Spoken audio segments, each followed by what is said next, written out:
Welcome to the forum for candidates for the November 5th general election for Minnesota House District 31A. The forum is being recorded by QCTV for multiple showings. Thank you, QCTV. Editing is only authorized for official media reporting excerpts. Edited clips of candidate forums may not be used for partisan political purposes. Meet the Candidate Forums are held without a live audience, and voters' questions are submitted online for the candidates. I'm Sandy Connor, the forum moderator and a member of League of Women Voters, Anoka, Blaine, Coon Rapids area, the sponsor of this forum. I live in Minnesota House District 32B, so I can't vote for any of these candidates. The League of Women Voters does not support or oppose any political parties or candidates for office. I'm sure each candidate cares very much who you vote for, but the League does not. The League does hope that each of you will vote. The goal of our forums is to help citizens become informed voters. The candidates for Minnesota House District 31A are Dara Grimmer and Harry Niska. All candidates for this race were invited to participate in the forum. Candidate Harry Niska was unable to or chose not to attend. Welcome to Minnesota House District 31A candidate Dara Grimmer. In lieu of opening statements, we will begin with 2 questions which were provided to the candidate in advance. This will be followed by questions from the public which were submitted in advance. We will end with a closing statement from the candidate. For the first 2 questions, answers are limited to 90 seconds. Candidate Grimmer, what is your motivation to run for this office, and what experience or knowledge would help you to serve effectively? First, I'd like to thank the League of Women Voters for having this forum and having us actually come forward and inform individuals about the candidacies. The reason I've chosen to step up and actually run for office has a lot to do with my understanding and experiences with body autonomy, meaning our reproductive rights.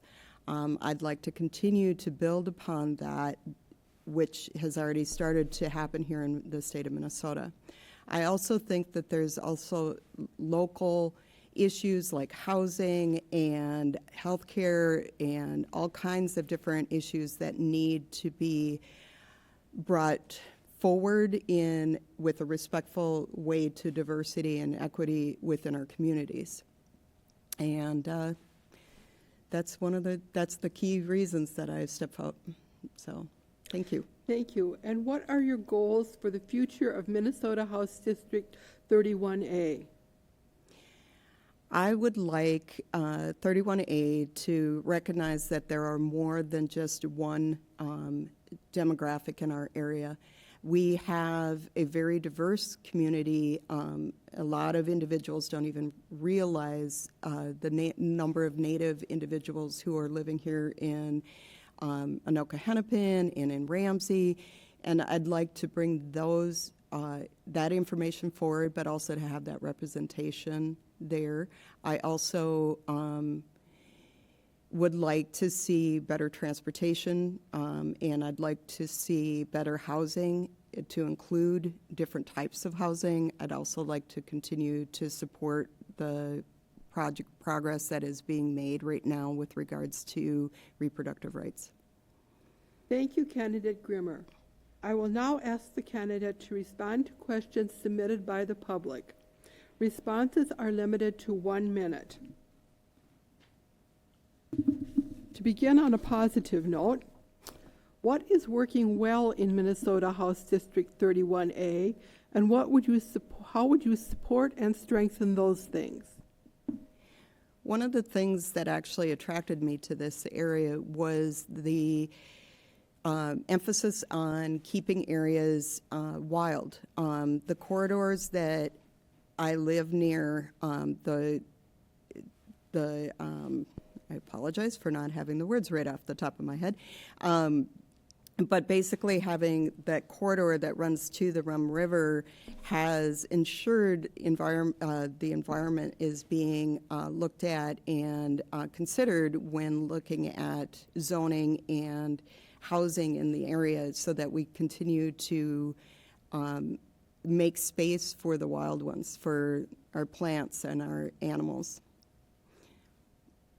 What areas for improvement are there in Minnesota House District 31A, and how would you work to improve them?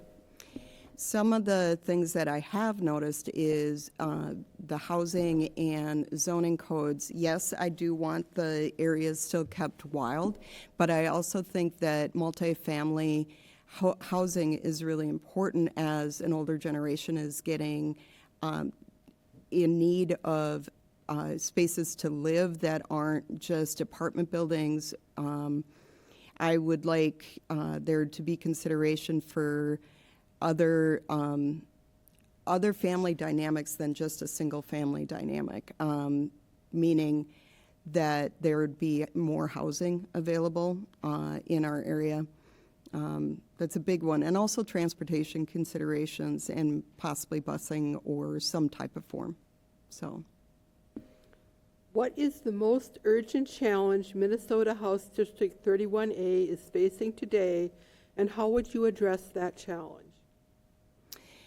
The most urgent, I would say, is making housing affordable and accessible to a diverse population instead of just looking at individuals with higher income. It's important to realize that diversity actually improves upon our population and makes it more ability to change and go forward with different concepts and to look more like our state in general. And I don't think that 31A has got that completely figured out. So, what goal for Minnesota House District 31A would you put at the top of your list, and how could this goal be achieved? I've talked about the housing goals, transportation goals, but one of the biggest goals is to make sure that people still have a right to make decisions for their own bodies. So I could say that is body and autonomy or reproductive rights. And for me, that also means looking at how healthcare is provided, and also how we support our diverse population in LGBT communities and making sure that people still have a right to this and your own personal space, and that would be really important to me. How would you make yourself available to hear the concerns of citizens in House District 31A? Well, I've given out my personal phone number on my candidacy. I'm willing to take calls. I'm willing to look through emails. How would I get myself out there? Saying hi, going out to different events, and listening to individuals when going door knocking or doing any of those types of things, instead of just saying, this is what I think. I also would like to hear what other people would like going forward. How would you work with other legislators to bring in funding for projects that benefit Minnesota House District 31A? I would have to familiarize myself a great deal right now since I'm new to this. But one of the ways that I think would work is by finding out what other priorities for other legislators would be, and then figuring out compromises and also figuring out what funds are available now, but also look at some really creative ways of doing things, like considering, sales taxes and things like that. Not so much increasing property taxes, but looking at how other forms of taxes can and generate that income there, and also see what other areas can be improved upon. Should Minnesota be funding any projects that are not included in the current budget particularly as this relates to Minnesota House District 31A? As I stated, I would have to do a bit of looking and researching where the budget is being spent right now, but I would like to see more monies put towards transportation, but not just transportation and fixing roads, but also making accessibility for people who do not have a car. I also think that if spending money on a state level in the local area would be good for housing and looking at making that affordable for people of low income. A legislative committee on aging is currently holding hearings. One thing they are asking for is a new state department to deal with issues of the older generation. Would you support that effort? Yeah, I would. Currently, my mother stays with us, and she had a lot of difficulty finding housing and figuring that out for herself. But there's other issues like healthcare that can be very limiting for individuals who are looking to, that may need to move to nursing homes. So that would be really important to look at that. But also, as I said, transportation is important. There's also keeping people active in the community. And I think looking at our population and our elders is really important. And considering that our population is getting older, I think this is a very good area to look into. Do you support a Minnesota Equal Rights Amendment? Yes, I do. What do you think is the most important thing the legislature can do to reduce road fatalities? I've seen what the speed limit setting has done. I've noticed that during the pandemic, there were lots of people who were taking joyrides and going and doing a lot of speeding on that. How do you stop people from doing that? Possibly putting more patrol on the highways. But it's also informing individuals to consider not drinking and driving, to also look at younger individuals getting their licenses and making sure that it's not just knowing the laws, but also understanding defensive driving. And I think that would be important to include in training for driving. So, how can Minnesota be environmentally friendly? Well, first would be to not mine up north in the boundary waters. I have very strong opinions about that. We also need to take into consideration our impact on, for me personally, I'll go there.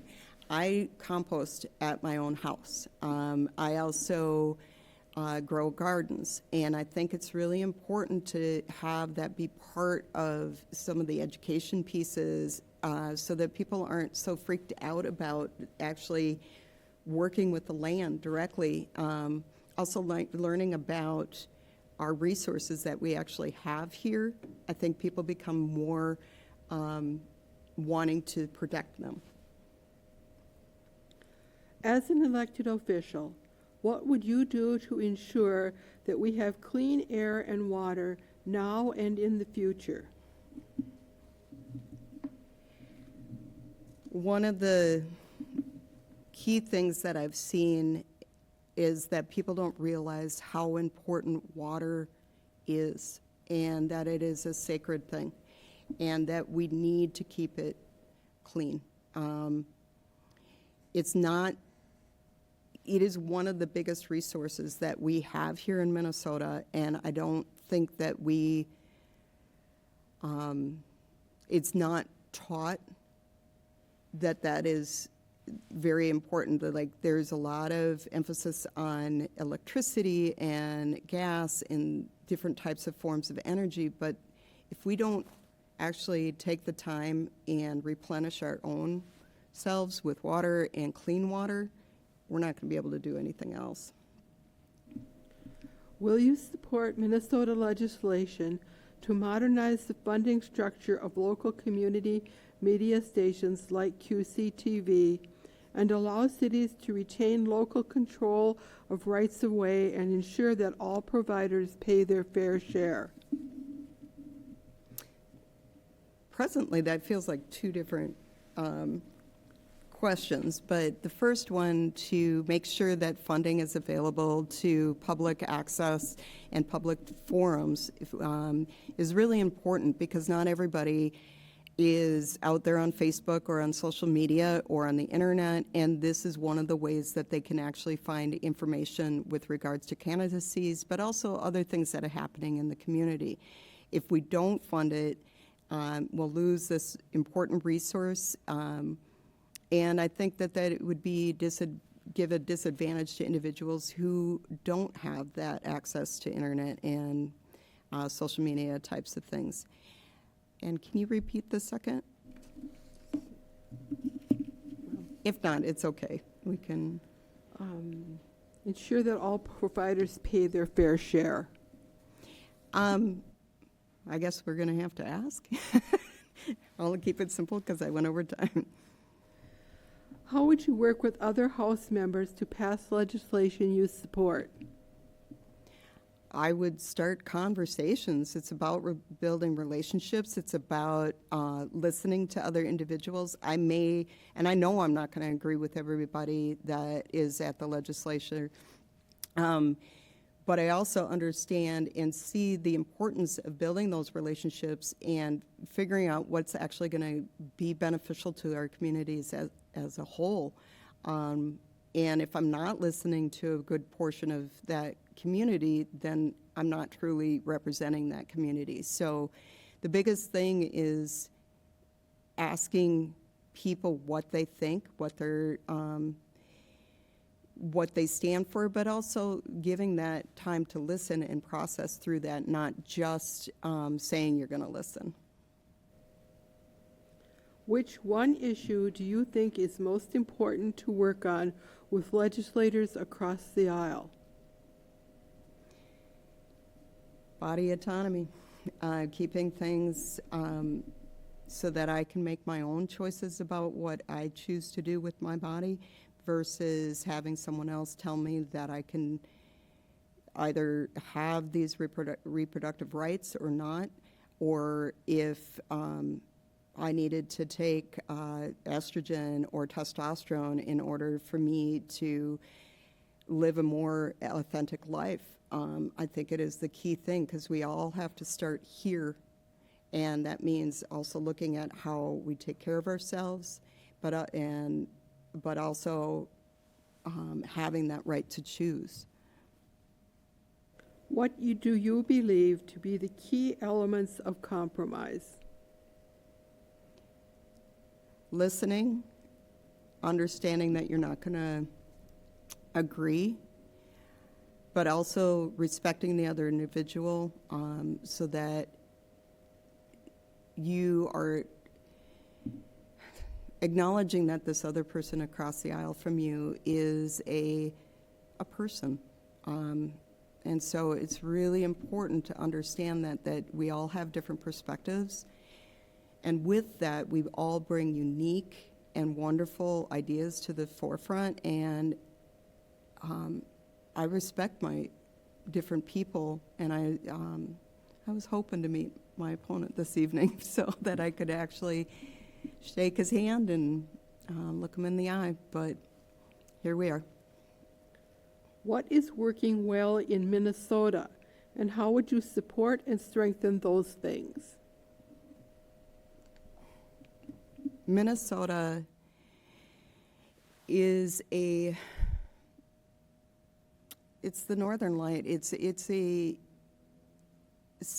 We as a state have shown that we care for many different peoples here. And we're also making changes to acknowledge our history and being true to our history and looking at different tribal nations and looking at what different immigrants have done to come forward and actually seeing the uniqueness of an individual and giving them those people rights to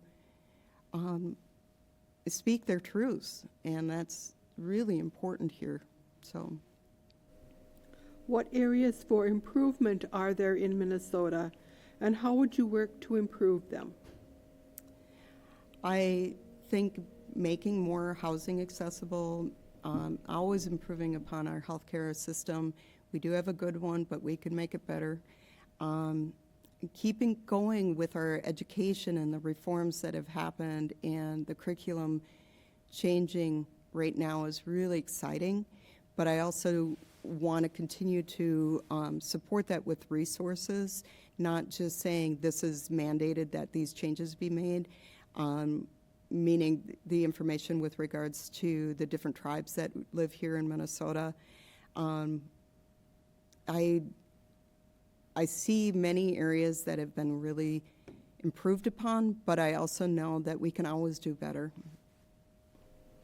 What do you think is the most urgent challenge Minnesota currently faces, and how would you address that challenge? Minnesota right now is sitting with water that is so sacred, and if we do not protect it, if we do not stand up for the environment, I don't know what else we're going to be able to do. If we completely just turn our backs on the environment,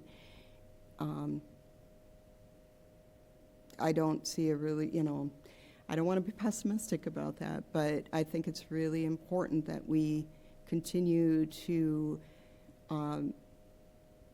grow upon the legislation and different things to protect our resources.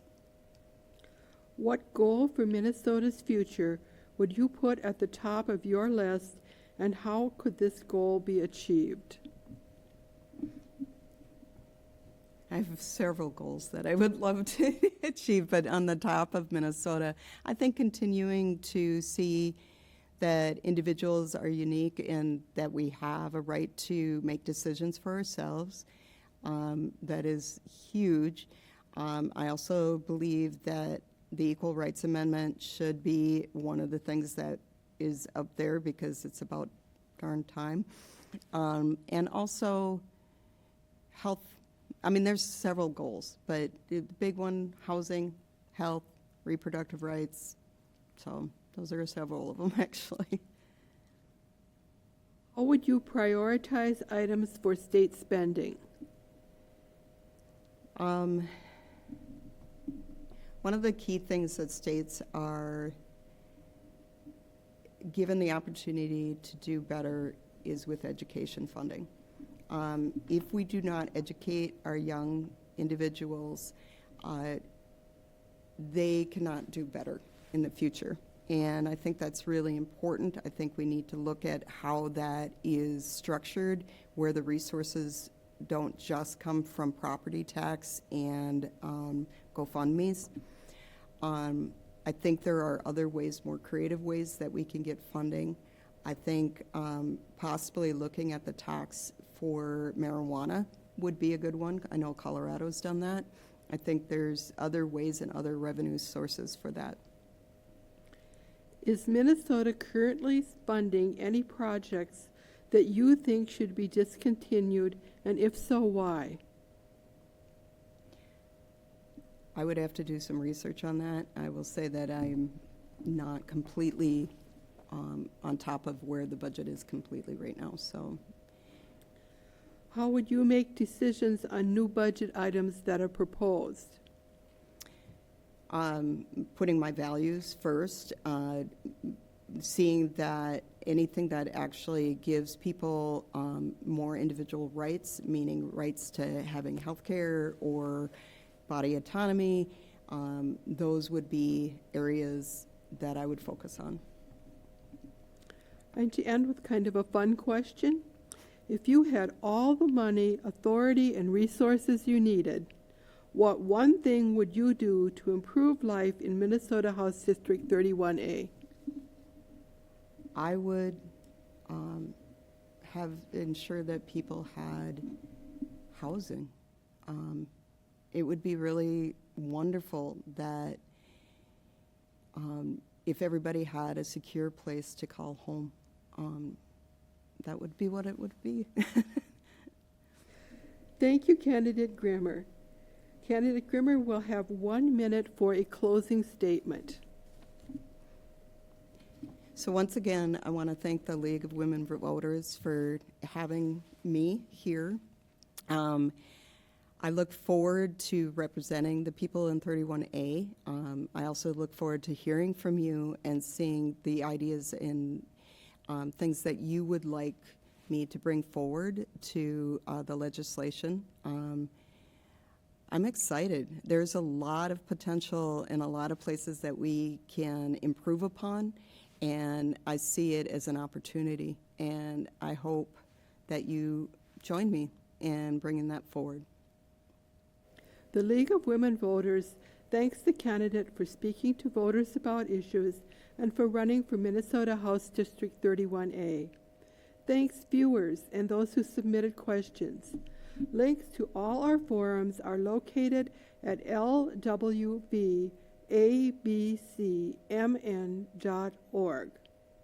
The general election is November 5th. Early voting starts on Friday, September 20th. Many cities offer early voting. Check the website for your city or contact the Anoka County Elections Office in the city of Anoka. You can register to vote, update your registration, find information on voting options, and find your polling place online at mnvotes.org or the Minnesota Secretary of State's website. You can register or update your registration at your polling place on Election Day. The Minnesota Secretary of State's website will tell you what documents to bring. If you're interested in League of Women Voters, visit our website at lwvabcmn.org. Women and men aged 16 and older are welcome to join. Your vote is your voice. Make your voice heard by voting in the general election.